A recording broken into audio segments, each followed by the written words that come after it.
Kadosh Boker Or Masechet Menahot Daf Yomi Daf Samechet Amud Aleph 69A1. We're just starting on the last words of the Samechet Amud Bet, where it says Misavrat.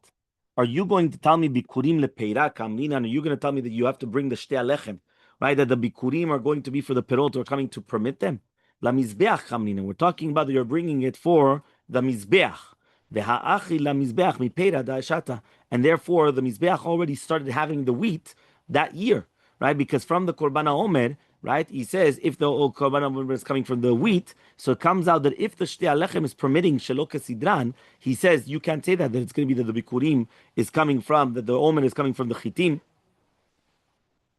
So I can bring a proof that according to Rabbi Akiva, the Shtei Alechem is not going to permit Shelo Kesidran. So now this was the second Safek. By Rami Bar Chama. Rami Bar Chama comes and he asks the following question. Shtei Alechem anatza sharyan or chanata sharyan? When we're talking about the Shtei Alechem, remember the Shtei Alechem is 2 loaves of bread that you bring when? Don't all scream out at the same time. Yeah? When do you bring the Shtei Alechem? Chazak Baruch, doctor. Yeah? I could always rely on you. So he says over here like this, Shavuot. Shtei Alechem is going to be on Shavuot. Remember, it comes from wheat or barley? Wheat. Chazak Baruch, doctor. Right? Korban HaOmer is when? 16th of Nisan. Chazak Baruch. Does it come from wheat or barley? Barley. Chazak Baruch. Thank you. So he comes and he says now like this. The Shtei Alechem anatza sharyan or chanata sharyan. What exactly is the permitter? When you're coming and you're bringing the Shtei Alechem, is it going to be the hanatza or chanata? Chanata is later on, right? It's a process which is done later on. And the hanatza is the beginning process, right? Which means that, you know, when there's different processes when something becomes ripened, when something becomes ripe. So the question is, which one is it? Is it the hanatza or the chanata? So says the Gemara, what is hanatza and what is chanata? My hanatza, my chanata. Ilim, if you're going to tell me now it's the hanatza of the pri or the chanata of the pri, hashta hashasha sharia, hanatza chanata. If you told me that it was already enough, that it was mashrish. Mashrish means that it puts the roots inside. And by the way, that's halakha. The halakha is as long as the roots were inside the ground before Pesach. So there's a whole question how many days before that it has to actually root up, whether it's going to be 3 days or whatever it is. But the concept is that once it's taken hashrasha, so therefore it's already going to be considered, right, that it's there. So the question is, if you're going to tell me that hashrasha is everything, so what do I have to start speaking about now, hanatza and chanata? Hanatza and chanata is later on when the fruit starts ripening. But that's much later on. So he says, Ella hanatza de aleh v'chanata de aleh. We're talking about the hanatza and the chanata of the alim, of the leaves of the brand, of the wood, right? Which comes before the perot. Remember, all fruits, first comes the leaves, and then comes the fruit, except for the close. You're very close. We spoke about it. Bnei Yisrael are compared to it. What is the only fruit? No. Apples. You remember we said that we were compared to an apple. Ketapuach ba'atzei ayar. Why are we compared to the apple? Because the apple is like Naaseh v'nishma. Naaseh v'nishma means that all the fruits, they first bear the leaves and then the fruit. The apple is the only one that the apple comes first and then the leaves, which come to protect it. And it's just like the Naaseh v'nishma that we did ourselves. So therefore he comes and he says, right? We spoke about it. Yeah. So he comes and he says like this. He says, we're talking about the aleh. So he says, mihavi ki ashasha. He says, do we have that when it's going to be ashasha or not? Right? Which means that are you going to say that atzat of the alim is considered like the shasha of the tevua, and therefore once it gets there, that's already enough? Or do you say it's not considered like hashasha, and therefore it's not considered, right, anything to do with the bringing of the bikurim? We do not have an answer on this question. So we don't have an answer. Do you say that atzah and the chanata of the aleh is like hashasha? Okay? By Rabba Bar Chanan afterwards. Right?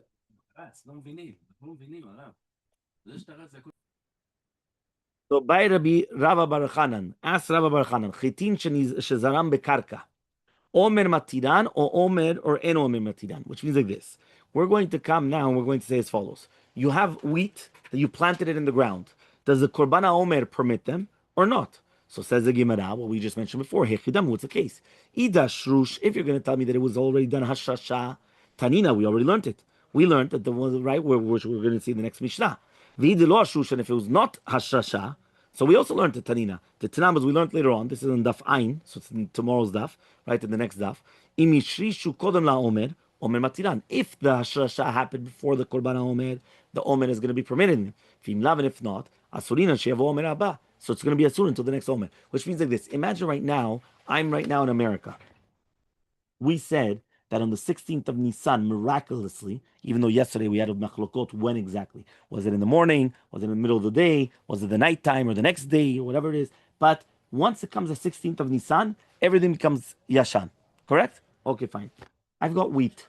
I planted it a few days before Pesach. And now it's going to start growing. Does the 16th of Nisan also permit that wheat, or is that wheat considered chadash? So says the Gemara, if it's already rooted, means it got rooted into the ground. We already spoke about it. It's already considered yashan. If it was not rooted, it's chadash. So therefore, what's the question? You have to wait until the next omen. So answers the Gemara, latzricha. What are we talking about? Techatzdinu vezarinu, right? That basically you were katzar the chitim from the tvuah chadasha, and then you planted them before bringing the korban haomer. The atale omer v'chalifi lavayu, and then it came the time of the omer, right? And it passed by. So therefore, they brought the omer, right, when this was still in the karka, a second time around. Meaning, I came in the second time around. Meaning, I reaped it, I took the kernels, I planted it. So therefore, the second time around, meaning at the beginning, this was already planted, this was already sprout forth, everything. I cut it down, I reaped it. I can't take the kernels and I put it back in the ground. The second time around, it's now the 16th of Nisan. What happens now? So therefore, the question is, can I actually take these chitim and eat them before Hashrasha? So one more time, I take the chitim, I reap them.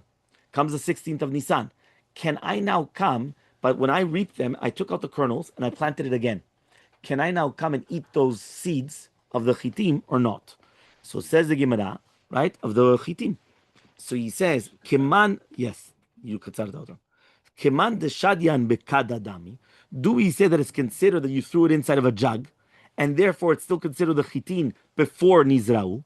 The shadinu omer, and therefore the omer permitted them. Yeah, you're checking up the page. Or dilma, or maybe he says batilu legabeara. It's batel to the ground, and if it's batel to the ground, so therefore the omer is not going to permit it. So basically, the question was, I came and I had wheat.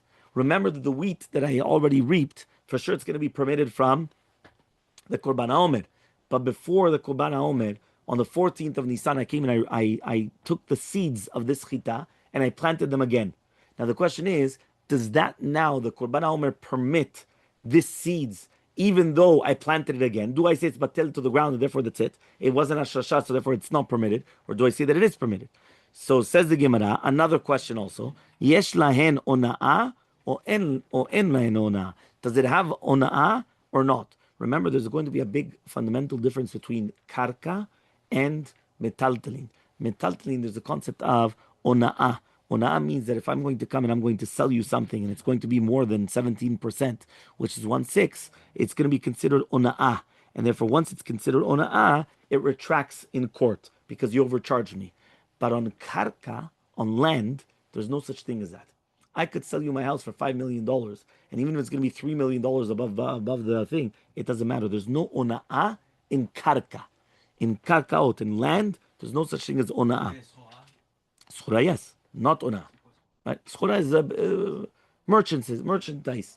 Merchandise, there is ona'ah. That is when there's ona'ah. On merchandise, not on karka. Karka, there's no ona'ah. So the question is this ona'ah or is there not ona'ah? So says the Gemara, hey Chidami, what's the case? Ilema, if you're going to tell me now, Damale, that he tells him, Shadai Bashita, I came and I planted my field, right, with 6 kurim of chitim, and I'm going to sell it to you. Ve'atu sadeh ve'amri, and then the sadim, the witnesses come and they say that he only put 5 kurs of chitim. Ve'amar Rava says, Kol davar shebindav shkam minyan, afilu pachom, right, afilu pachom mikdeona. If it's something which is going to be midah mishkal minyan, even if it's less ona'ah, you're going to be taken out. Imagine like this. I'm going to sell you a dozen of eggs. I come and I tell you there's only 11, right? Instead of 12. So I'm going to tell you, okay, fine, but it's less than 17%. Yeah? Or let's say 3 dozens of eggs. And then it came only, there was 1 less or whatever it is. I'm going to tell you it's less than 17%. There, no, it doesn't exist. The reason why is because anything which is measured, whether it's going to be midah, mishkal, or minyan, in numbers, for example, by the dozen, right? Mishkal, by the weight. There's 1 pound, 2 pounds, by the weight, or b'midah, in measurement. Any of these things which are precise, even if it's less than ona'ah, I could retract because this is something precise. I cannot come and sell you a dozen eggs, and then afterwards you come back to me and say, no, but it only got 11. I'm going to say you, no, but there's no ona'ah. Anyway, there's fine. No, you're selling according to numbers. The numbers have to be exact. If it was just more or less pachot yoter, then you're right. But if I'm selling you in something which is exact, b'mitah, b'mishkal, b'minyan, ema lasot, afilu pachot me'ona. Ela da'amale, but he tells him, shadai ba he says, I'm going to plant, right? Kefi shi tzricha. Meaning, I'm going to plant whatever the field needs. Ve'atu sade ve'amri, and the witnesses come and they say, he didn't plant exactly what the field needs. He did a little bit less. Yeah, he did a little bit less. V'yesh lahem ona'ah. So if you're going to tell me there's ona'ah, so it's like you're putting it in a kad, right? And therefore, because it's not considered mechubar, right? Or dilmar maybe, batilu legabe it's going to be batel to the karka, and therefore, if it's going to be considered karka, there's no ona'ah in karka. So one more time, if it's that I gave you a number and I told you there's going to be 5 kuls of chitin, so that's it. Even if it's going to be a little bit less, there's ona'ah. Why? Davar shebamishkal midah u'minyan. Anything which is in a weight, measurement, or numbers, you have a problem. Okay, you have a problem. So what does the Gemara say? Well, you didn't say that. You just said whatever the field needs. How much? Whatever the field needs. When 2 witnesses come and say you didn't plant this, whatever the field needs. So the question is, if you're going to tell me it's batel to the ground, by ground there's no karka, there's no ona'ah. So there's no problem. But if you're going to tell me it's not batel to the ground, there's a problem of ona'ah. It's in the ground now. So if I say it's batel to the ground, ma? בדיוק, אז בגלל שזה בקרקע, do I say that it has the dinim of karka, or do I say that it does not have the dinim of karka because it didn't? That's the ספק of the Gemara. אם הוא כבר השריש, אז ודאי שזה נחשב קרקע. אבל אם זה, you could tell, you know, it says השריש or not. נשבעים עליהם או אין נשבעים עליהם? Says the Gemara, do I say that you have to swear on them or not? Remember that on karka, you don't swear on karka. You only swear on metaltalin. So kedeshavya bikad damya, do you say that it's considered that it's inside of a jug, and therefore it's considered metaltalin because it was not nishrash yet? V'nishbeim alem, and therefore you could swear. Or dilmar maybe bal, right? Batil lehu agavara, it's batil to the karka, and it's like karka, and therefore you're not gonna swear. Answers the Gemara, teiku. What does that mean? Right? We don't know the answer. We're not sure. We don't know if it's going to be batil to the karka, not batil to the karka. Again, nafkaminot, whether it's going to be to do with ona'ah, nafkaminot to do with shivua. So we have many different nafkaminas. Fine. Next. Amir Chama comes and he asks the following question. Chitin shebegelale bakar useorin shebegelale behema.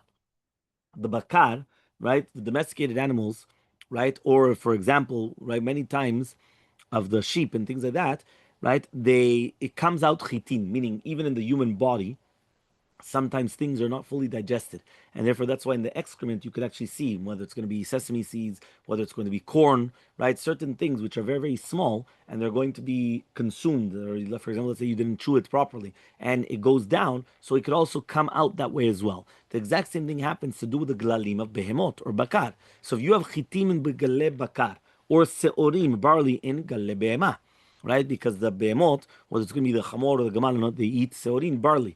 The other ones, bakar, are going to eat wheat. What is zalachat to do with them? So says the Gemara, what's an afkamina? Lemay. For what? If you're going to tell me now, to make, if it touched it, it's going to be mitameh, something of ochel. Tanina, we already learned in a Mishnah once. If you wanted to eat them, which means that you would come, you would take this, you would wash it off, and then you would eat it. So emetameh tumat ochlin. It's not going to be mitameh tumat ochlin. Right? So he says, Ve'im, and if you're going to tell me it's going to be likatan, la achila, that you did come and you did take it for achila, it is mitameh tumat ochlin. So it all depends, basically, what you have. If you actually wanted to come and you wanted to eat it, okay, so therefore, right, it's not going to be mitameh tumat ochlin, right? He says, why? Because at the end of the day, you're not going to eat them on their own, right? But he says, but if you did, if you were likatan la achila, so it is mitameh tumat ochlin. It all depends what you did exactly, okay? So, Ella, but rather, we're talking about the nafkamina is going to be for Menahot. What does that mean? It says, Pshita delo. You can't bring a korban mincha from this chitim or this. Why?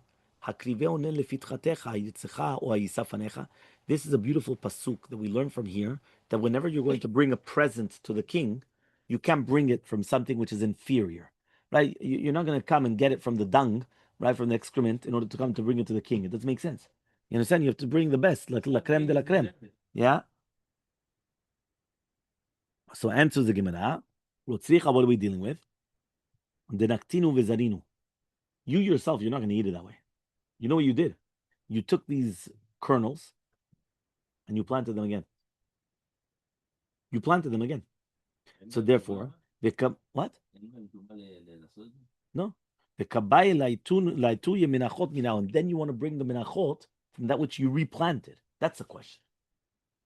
The way that they are now, for sure you can bring it as a korban mincha. But if I come and I take it from there and then I plant it, now the question is, now we're talking. So he says, Nishum de miyasutahu. Do you say that it's because of ma'us? It's disgusting. Kevin the zaninu. Once I come and I plant it, as the lemisa, so now it's not disgusting anymore. Right? You don't know where it came from. And I said, you don't know where it came from. So he says, Odilmar maybe Nishum kechishutahi. It's kachush, it's weak. Now it's also going to be weak. By the way, a lot of people, they think, Rabbi, are you serious? This is the question. Very, very simple. Many times you eat a fruit. And when you eat a fruit in the middle, you have a pit. If you open up that pit and you come and you put the seeds, you could plant another tree. Now I'm going to say disgusting. You just ate from that entire thing, and now you're going to come and you're going to take. And that's just yes. Why? Because once it becomes a new tree, right? What do you care?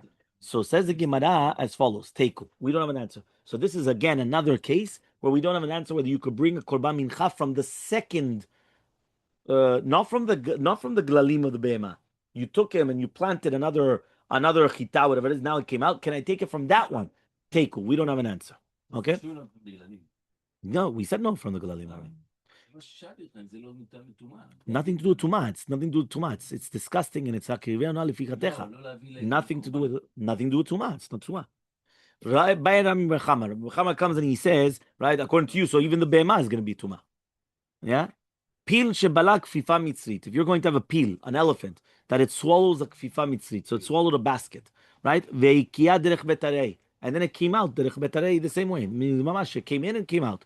Mao, what's salacha? So says the Gemara, lemai, for what? If you're going to tell me to be mvatel tuma, meaning it was already tameh, now he ate it, so now what do you do? Tanya, we already learned it. Kol kelim yordin, right? Lidei tumatam machshava. All the kelim they become tameh with machshava. But it only is going to change if there was a shinui maaseh from what it was. For example, it broke or whatever it is. Here, nothing broke. It came out shalem. So ever since it came out shalem, it's still going to be tameh. Meaning, if it was already tameh beforehand, the fact that the peel, the elephant swallows it and then takes it out through the back, it's all the same. So lotzicha, what are we talking about? The balahu right? That he swallowed, right? The luleve dekel. Luleve dekel is like the palm branches, right? Vavdinu kefifa mitzrit, and then it comes out like a kfifa mitzrit. Miavi kul. Do we say that it's considered that it was digested? Yahavale, and therefore it's like samechtet mubet 69b. Kekle galalim ukle adama, like kle galalim and da'adama. Ve'em mekablim tuma. It's not going to be mekabel tuma. Te Amar more says kle avanim ukle galalim ukle adama. Mekablim tuma. Lo divrei Torah, divrei sofrim. Or dilmar, maybe I'm going to say lo avi kul. It's not considered that it was digested, but rather it's still the same etz. And therefore, since it's still going to be the same, it's going to be good, still mikabel tuma and everything. So tiv sholei meha. I want to answer the safek from that which Ula said in the name of Shimon bar Tzadak. Maaseh baleu zevim shte tinokot be'ever Erden. There was a story that two wolves came and they devoured. Right, they swallowed up two children. Right, in Ever Erden, and it came out derech betarei. Ubama selifnei chachamim. So the chachamim came the story in front of the chachamim. V'tiaru basar. They said that the basar of the tinokot is not metamet tumat met. Why? Because once it came out, it's considered like digested, and therefore it's not considered basar met anymore. It's like excrement. It's like nothing. So the answer is the Gemara. 1 second, but that's not true. Why? Shane basar derakich. There we're talking about basar. Basar is soft, and therefore since it's soft, it's going to be mitakel. Right? It's going to be digested very easily, and therefore that's why it was like considered perish be'alma. But here we're talking about dekel. Dekel is those trees. It's not soft. So says the Gemara, fine, leave show me a seifa. Let's see the seifa. Timeu et atzamot. They said the basar, the skin, is going to be tameh. The atzamot, which are the bones, is still going to be tameh. So therefore, you see from here, right, that what? That since it's hard, it's not considered meukal, right? Even though it was already in the stomach of the animal and everything like that, it's not considered that it was digested. So answers the Gemara, shane atzamot are different. Dakush etfe, but it's very, very hard. So if you can bring me a proof from the wood, again, one more time. We had a question about the wood. You came and you swallowed it. If you swallow the kfa mitzrit shalem, the elephant, and then he took it out shalem, for sure it's going to be the same halachot. Why? Nothing happened. You need shuyum maaseh. But if you swallowed it as branches and then it came out like a basket, so the question is, what's going to happen now? Do you say that it's going to be tamer or not? So we tried to bring a proof to do with anything to do with me'ukal inside the stomach of the child, inside the stomach of the animal is nothing anymore. So he says, yeah, but that's only basar, not by atzamot. Atzamot. So wood is in the middle. The basar is very soft. The atzamot are very hard. The etz is in between. So says the Gemara, right? Okay. So then what's going to happen? So he comes and he says he wanted to say that at least, right, it's not going to be from the din of the atzamot. Why? Because it's going to be different from both of them. Because they're going to be kashim bioter. So he comes and he says like this. He says, right, as follows. By Rabbi Zera, chitin shiardu be'avim. What happens right now if chitin come and they fall from the skies, from the clouds, right, from the rain? What's halacha? So it says the lemai. If it's for menachot, right, amaylo, why wouldn't it be kosher? Imagine right now it's raining and you've got wheat kernels coming from the shamayim. Why wouldn't you be able to use it? So he says, Ela li shtei alechem. We're talking about for the shtei alechem. Why? Because it says mimoshavotechem. You have to bring them from your dwelling places, Amar Rachmana. La puke de chutzaretz lo. You can't even bring it from chutzaretz. Aval de avim. Shapidam. Maybe I could bring it from the avim. Or dilmar. Maybe I'm going to say no. Moshavotechem is davka, and therefore even the avim I can't bring it. So says the Gemara, Umika kai gavna. Does it exist such a thing? When was the last time you saw wheat falling from the shamayim? So answers the Gemara, yes, right. Bar adi taya nechita lehu rum kizba kite. He went once and it came from the trees. Gova tefach of tfachim of chitim betlata parseh in the length of 3 parsaot, meaning that they had 3 parsaot of one tefach. One tefach is 8 centimeters, right? Of chitim. So it was raining chitim. Yeah. You're right, and it brings it all over the place. 100%. You're right, right? So he says, by Rabbi Shimon ben Pazi, says Rabbi Shimon ben Pazi, shibolet shivi ashlish. When you have a shibolet, right? I don't know how you translate shibolet exactly in English. The kernels, I'm not sure. Yeah, he says it's a shibolet that they came and they brought a third, meaning it was ripe the third. Kodem laomer, and then akara, you uprooted it before the omer. Ushtalala charomen, then you replanted it again after the omer. Ve'osifa, and then it continued growing. What's halacha? Do you go after the ikar and the ear of the kernels, right? The ear kernels. Yes, exactly. The ear. So he says like this: do we say that we go after the ikar, or and therefore it's going to be permitted by the omen, or do we say we go after the tosefet azlinan, and therefore you have to wait for the next omen? So one more time, you've got the ears of the kernels. I cut it down right before the 16th of Nisan, right? Comes the korban omer, and then I come and I replant it. Now, when the first time I cut it down, it was only 1/3. When I replanted it, it continued growing and then it finished. Do we go after the ikar? And since the ikar was there before the omer, the korban omer is going to permit it. Or do we say that no, that we go after the tosefet, whatever was added up, and whatever was added up, so that was going to be later on, right? So what is going to be the answer? Tif shot lei. You're right. The answer at the end then is going to be teku, right? But tif shot lei meha. So we want to come and we want to bring a proof, right, from here, right? He says what is exactly from here.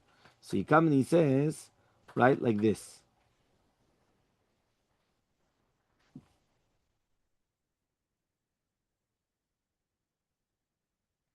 He comes and he says like this. He says, Tif sholem meha, tamar biyavu, says Rabbi Yavu. Amar Rabbi Yochanan, name Rabbi Yochanan. Yalda. What happens if you have a nitya, which is less than 3 years? That's why it's calling it kilua yalda, like a girl, right? Shesibecha biskena, that you were markiv dailan, right, with a zekena, with one which was there already past the orla. Remember, the first 3 years, it's still like a yalda because you can't use it. It's still considered orla. It's orla. But if you crafted it, right, you grafted it with a zekena, uva perot, and now gives off fruits.